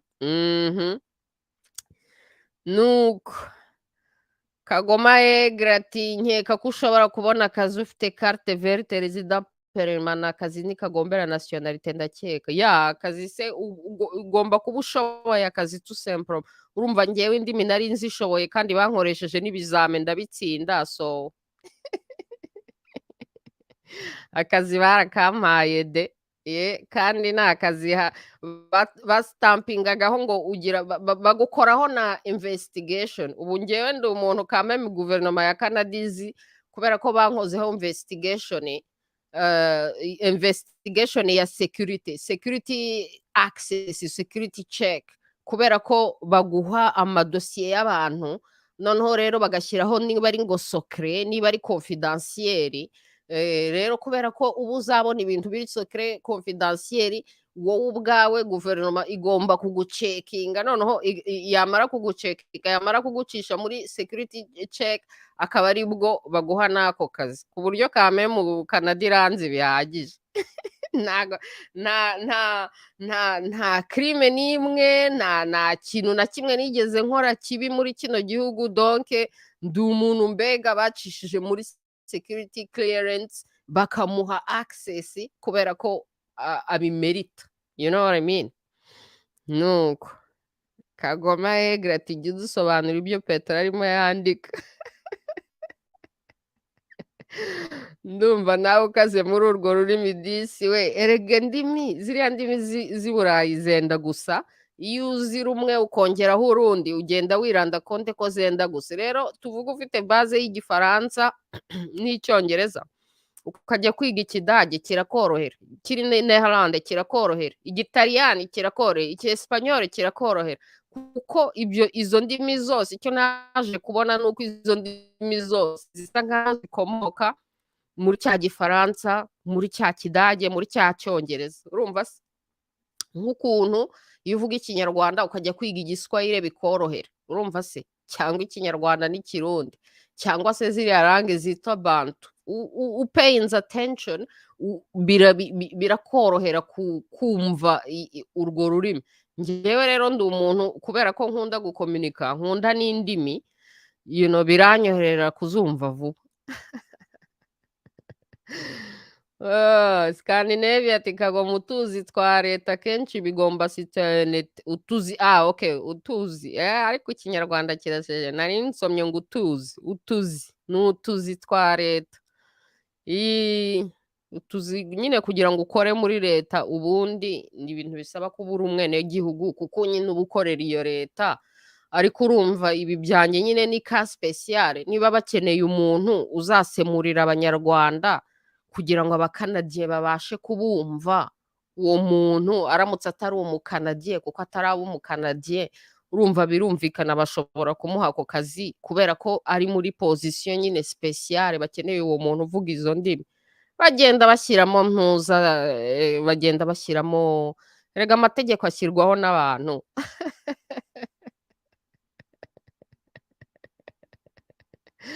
Iyo badesize kuyacaho bayacaho. Kagoma ariko si ibi ni ibiki kabisa, natakaye kabisa. Tonto Tosi ati Louise c'est terrible, nanjye nakoreye immigration ku bazahirwa bashakaga ubuhungiro kandi nabonaga abakiriya benshi, na n'ubu turi inshuti. Aha kabisa, iyo ukoze akazi kawe neza, ngewe nakoraga akazi neza, buri muntu nshaka ko abona ibyangombwa bye, kandi buri gihe nahoraga ndi conscient. Niho hantu natangiye no kuba conscient nyine yuko ibyo uvuga biri enregistre. Urabona nk'aha ngaha turi enregistre, ni ukuvuga ngo akazi kose nakoze, icyo nakoze cyose, buri gihe nahoraga ndi conscious ko ibyo dukora byose biri enregistre, biri on the record. Bivuga ngo no mu myaka 10 no mu myaka 100 bashobora kuzasohora ayo makasete bakatwumva turi mu rukiko turimo tuburanira umuntu ngo abone ubuhungiro muri Canada. Buri gihe rero nabaga ndi efficace 100%, kubera ko nzi neza ko ibintu turi gukora byose biri enregistre, ko bashobora kugenda bakabaza n'undi muntu cyangwa bakabaza n'abandi bantu bakadouble checking. Ngewe rero my job was to make sure ko ndi impeccable. No mu myaka 10 no mu myaka 100 umuntu uzumva izo recording azavuga ati uyu mwana yakoraga akazi neza. Ebana nakoraga akazi neza, abanyarwanda bamara kubona ubuhungiro bakishima cyane, bamwe bagashaka kunshimira, bamwe bagashaka kunsohokana, abandi bagashaka kumpa amafaranga, nkavuga no no no no no no no no no no no, nishyuwe nahembwe ni akazi kanjye, thank you, I'm so happy that you're happy, thank you so much. Cyangwa se abantu bashaka gutsinda bakangisha inama, you know, ni experience. Security clearance, my dear, exactly. Iyo uri umuntu rero waciye muri security clearance ugomba kwigengesera kugira ngo utagira akantu na kamwe ukora noneho security clearance yawe ikaba tarnished, urumva se?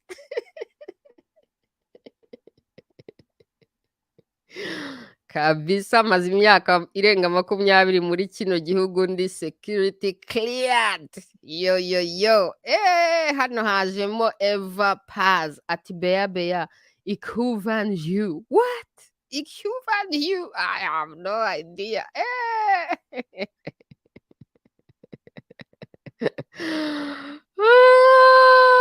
Ati nawe Kagoma yegera ati nawe se kandi ariko vrema kabisa ururimi mwatujimije mwatugurishije wana mwatugurishije ati ndashaka umutranslator vuba gusa sinzi mu ruhe rurimi bwira uzambwire. Burya rero ikinyarwanda ni ururimi rukomeye cyane kuko burya ururimi haba harimo n'umuco, urumva se? Haba harimo n'umuco. Iyo uri gusemurira umuntu ugomba gupaying attention so much kugira ngo ubashe gutraduiza n'umuco n'ibintu biri à l'intérieur y'umuco we yavuze ariko atavuze.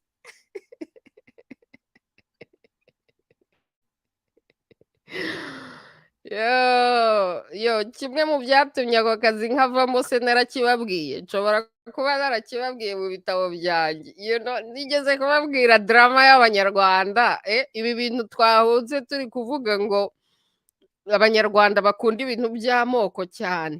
Abanyarwanda baza muri koti bagashwana bakajya kubaza umujije ngo uriya mukobwa ni iki? Ntabwo tuzi niba ari umuhutu cyangwa niba ari umututsi, ngo buriya se twamwizera.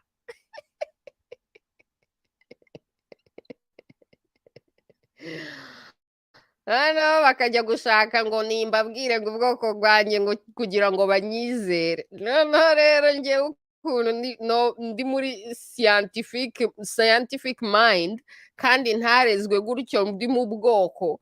Noneho rero nkababwira nti njyewe aka kazi nakabonye kubera ko mvuga neza icyongereza, mvuga neza igifaransa, nzi n'ikinyarwanda. Rero niba mukeneye umusemuzi, sinzi mwebwe niba muri kuvuga igitutsi cyangwa niba muri kuvuga igihutu, musabe babazanire umwinterprete w'igihutu cyangwa se babazanire umwinterprete w'igitutsi. Icyo gihe ntabwo ari njyewe bazazana, njye naje hano nje gusemura ikinyarwanda. Rero kuvuga ikinyarwanda no gusemura ikinyarwanda ni skill, icyongereza ni skill, igifaransa ni skill. Sinkeneye kuba umufaransa ngo mbe mfite iyo skill y'igifaransa cyangwa umwongereza ngo mbe mfite iyo skill y'umwongereza. Kinyarwanda ni rwo ruri mu mukeneye ko babasemurira. Rero ibyo kujya kumbaza ngo ubwoko ngo mukunde munyizere, heske muranyizera se cyangwa ntimunyizera, ntago njyewe bindeba, si njyewe waje kuburana.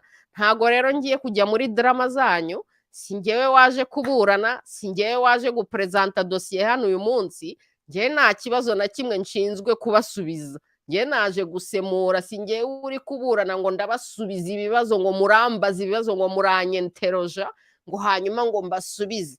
Rero niba mutizeye ikinyarwanda cyanjye, niba mutizeye igifaransa cyanjye, niba mutizeye icyongereza cyanjye, nimubivuge babashakira undi mwinterprete. Ariko ibyo gushaka kunjyana mu moko yanyu muri drama zanyu, ngo nimbanze mbabwire ngo niba ndi umuhutu cyangwa n'ubututsi ngo mubone kunyizera, ebana kabisa ntabyo mbabwiye, mukora icyo mushaka, mubabwire banyirukane babashakira undi mwenterprete, noneho mubabwire babazanira umuhutu cyangwa babazanira umututsi soro y'ibyo mushaka, njyewe mumpa amahoro.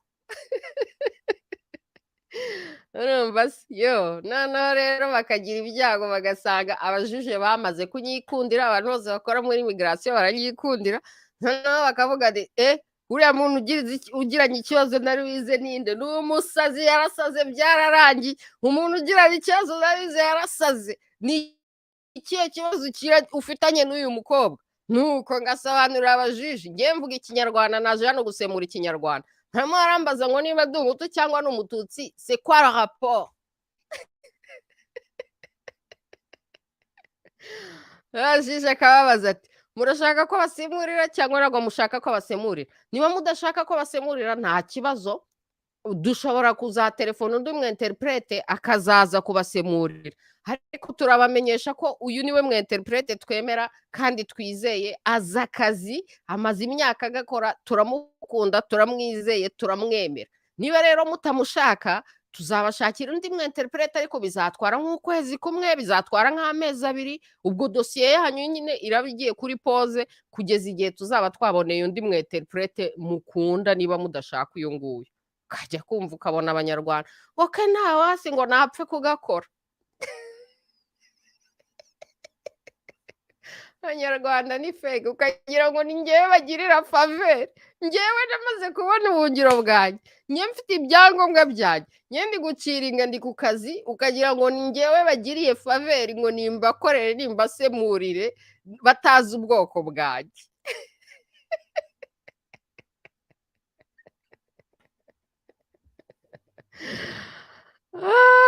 abanyarwanda baransetsa bya hatari sha. nuko Scandinavia ati uwacu ndagukunda mu kineharandi. Nibyo yababwiraga mbega. Ariko sha mwatuzimije. Bea verspil ye tidi niet.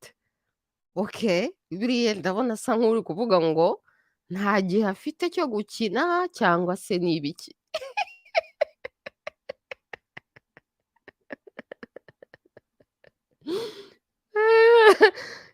ngo murakaze mu ndimi.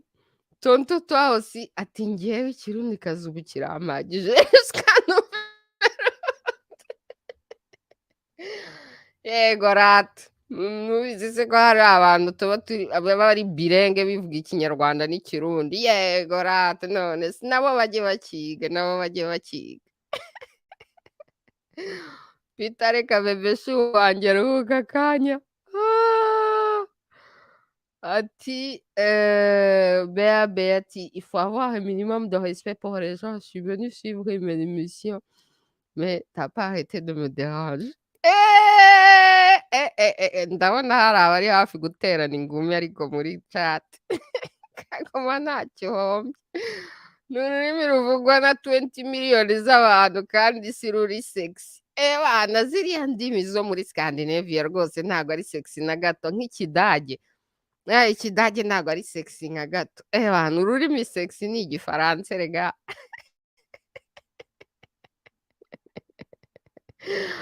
Yo, igifaransa nirwo rurimi sexy, nirwo rurimi ruri sophistiqué compliqué, nirwo rurimi bita ngo la langue de la diplomatie internationale.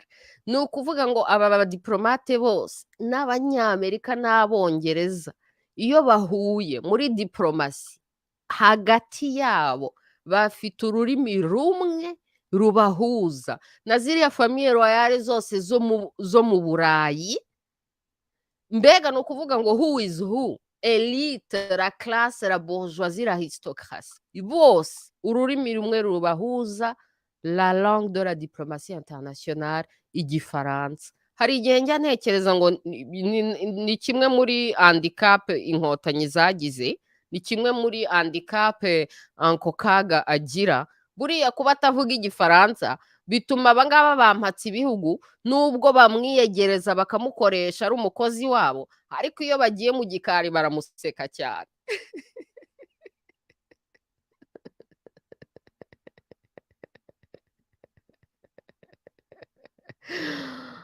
Ah, Kagoma bari bamupapuye umuntu ati ngo iki Kagoma bagupapuye byagenze gute? Sasa ubu muntu abanyarwanda bakeneye kugangahurwa ibinyoro by'amoko ebana kabisa kabisa kabisa. Indwara bagomba gukira ni iyi ndwara y'amoko, ariko bazayikizwa nuko babibona neza ko mu bahutu harimo abakrimineri, mu batutsi harimo abakrimineri, mu bahutu harimo abantu beza, mu batutsi harimo abantu beza. Ibyo bintu nibyo bizajya bikiza abantu. Noneho bantu kandi bakabona ko ikintu abantu beza bafite en commun, tugitekerezeho my people. Ikintu abantu beza bafite in common, baba ari abantu beza bo mu bahutu, baba ari abantu beza bo mu batutsi, abatwa bo ni beza by default. Icyo kintu kibagira beza bose tubakundira n'iki? Ni abantu bagendera mu kuri, bakunda ukuri, baharanira ukuri, baharanira ubutabera. Abo bantu turabakunda cyane. Umuntu uharanira ukuri, uvuga ukuri, ugendera mu kuri, uharanira ubutabera, niyo yaza ari icyatsi, ari umutuku, turamukunda. Urumva se? Reba nka Kizito ukuntu yakunzwe. Kizito yarakunzwe n'abanyarwanda bose, ahubwo inkotanyi ziramwanga nk'aho ari umuhutu.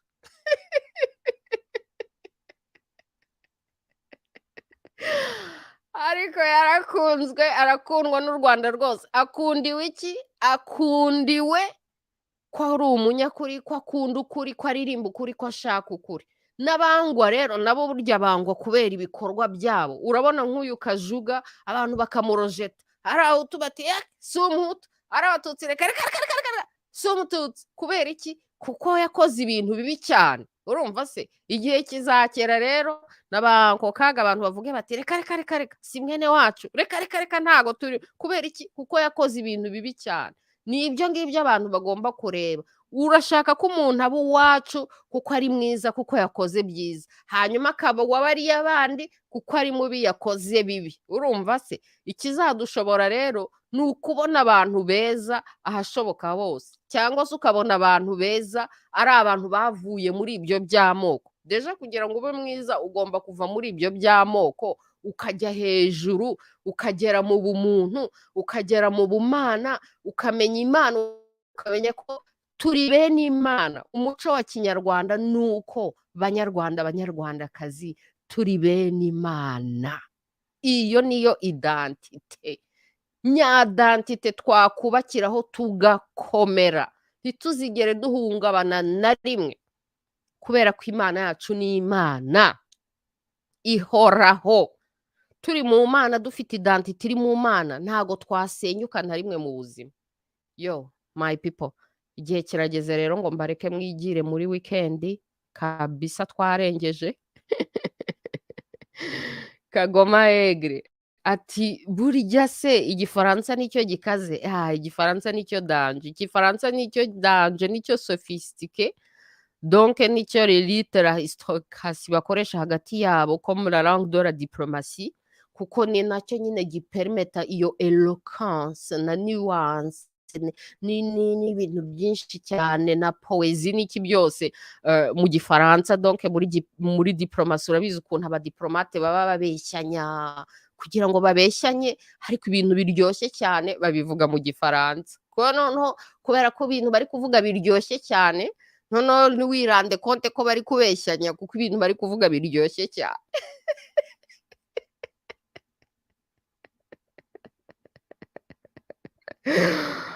Papa ati Kagoma uri gufuha. Yo Kagoma bari bamupapuye bea ese ugira ngo adafushye ntibamupapura? Erega hanze aha ngaha abagabo bahora bapapurana. Ati Petero kuri atake ni M23. Wirebye gatoya ukanegiriza bahita bagukorera kudeta.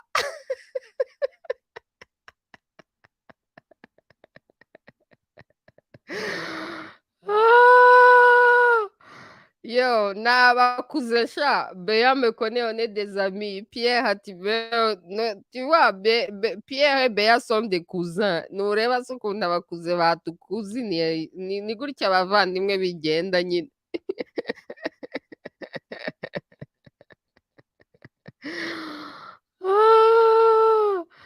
igisekeje niyo abanyarwanda dusakuza muri Occident ngo racisme biri jouissif, abantu ni abarasiste hagati yabo birirwa bakora discrimination ngo bariya ni abahutu ngo bariya ni abatutsi, barangiza kandi bagahindukira bikabababaza ko abazungu babashyize mu gatebo kamwe bose bakababona nk'abaniga. Icyo ni ikindi kintu kizadushobora cyatumye nenda twaniyunga abanyarwanda babona ko ni hahandi murasuzugurana hagati yanyu, ariko mwajya guhakwa mu bazungu mwese bakababona nk'abaniga, mwese bakabashyira mu gatebo kamwe. Ibyo kuvuga ngo abatutsi n'abahutu they don't know, ibyo kuvuga ngo bariya ni beza bariya ni babi ntabyo bazi.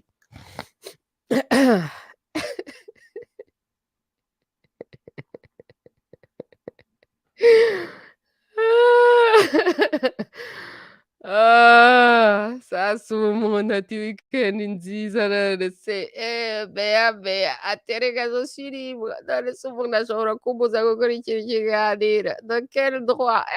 Ntago birimo kabisa. Sasa umuntu ako kaga buriya ko kubona ariho Louise sha nibaringa kabisa, tumaze na system killing machine. Ahubwo njyewe padiri azaduha azishyura champagne twamennye arimo azana igihuha ngo kaga yitabye Imana, hanyuma tugasanga ari igihuha. Uzi champagne ziba zarapfuye ubusa.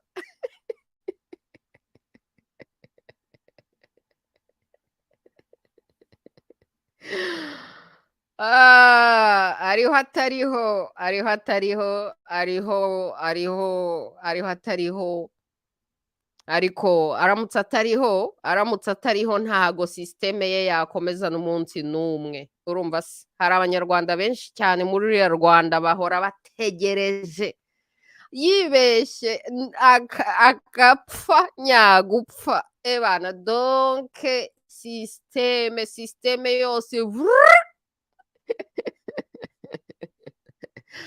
ntibishoboka. Abanyarwanda ni abantu bakurikiza ngo amabwiriza ngo avuye ibukuru. Murabizi neza ko ari umuco wa kinyarwanda, bahora bakurikiza amabwiriza avuye ibukuru, baba bategereje ijambo rivuye ibukuru. Iyo bukuru hadahari na biriya bindi bibe ngo yenda ngo Nyiramongi ngo nabanje Kagame ngo bashobora ngo kwica Kagame ngo bakamukorera kudeta ngo ibiki n'ibiki. Nibabikora shahu nibibeshya bakabikora, ye baba we bazajyana nawe.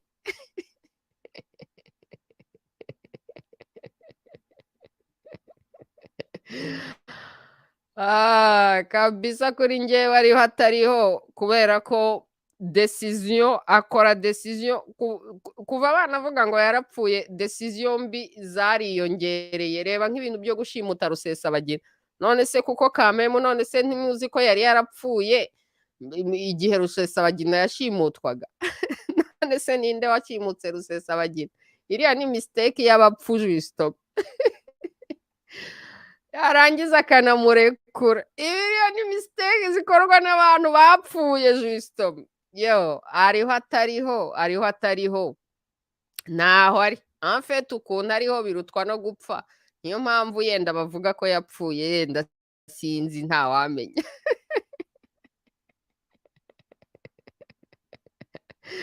Ni gutyo mbibona. Filimoni Mitoni ati padiri ntiyabeshye kaga nawe cyangwa yarizinze. Ariho atariho kabisa, yapfuye ahagaze naho ubundi byo gupfa bakamuhamba byo Kongo yose irabitegereje. Azaba pati akataraboneka umunsi byabaye impamo.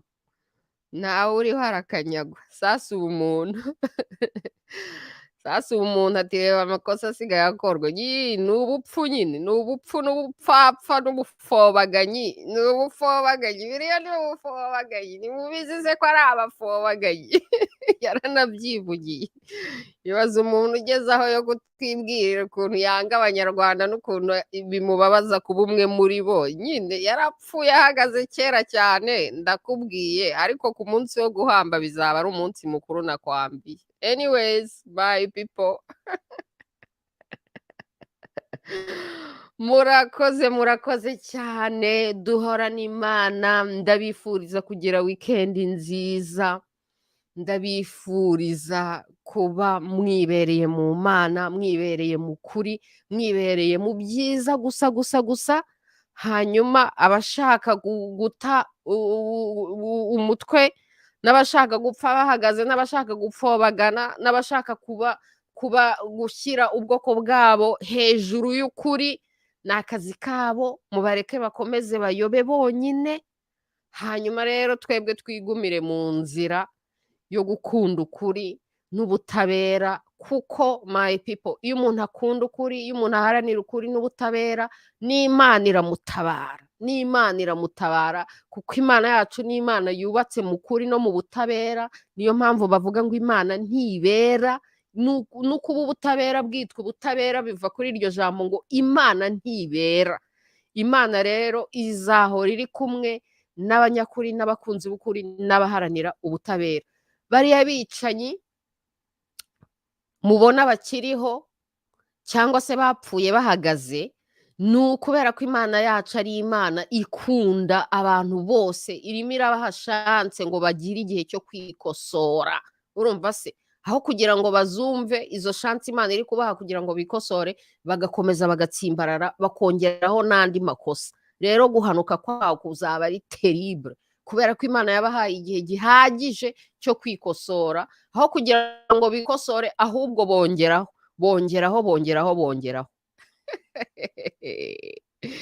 Murakoze cyane rwose, mugire ibihe byiza my people, turi kumwe. Kagoma Egre, thank you so much. Lavina Kiki, I see you. Filimon Mitoni, I see you. Yo, Lavina Kiki, ndakubona. Scandinavia, thank you so much. Yo, sasa umuntu urakoze kudutaramira, mwana w'iwacu, turi kumwe, weekend njema kabisa my people. Murakoze cyane. Bea, thank you so much. Erega Bea, jya wishimira ko bashaka kugupapura, kubera ko urabizi ko uyu muntu atari mwiza nta wifuza kumupapura. Niba rero bakurwanira n'abandi harashaka kugupapura, nuko uri mwiza, none se batagupapura.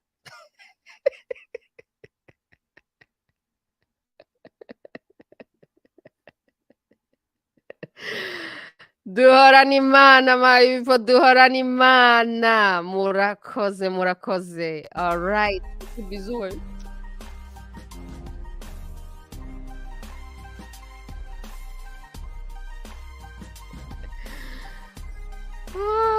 Bisous. Yeah, we're done my people, we're done. You can close it, yeah.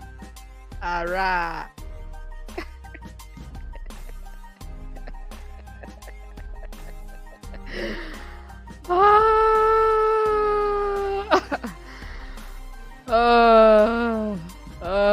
My people, thank you so much. Weekend in season, my people.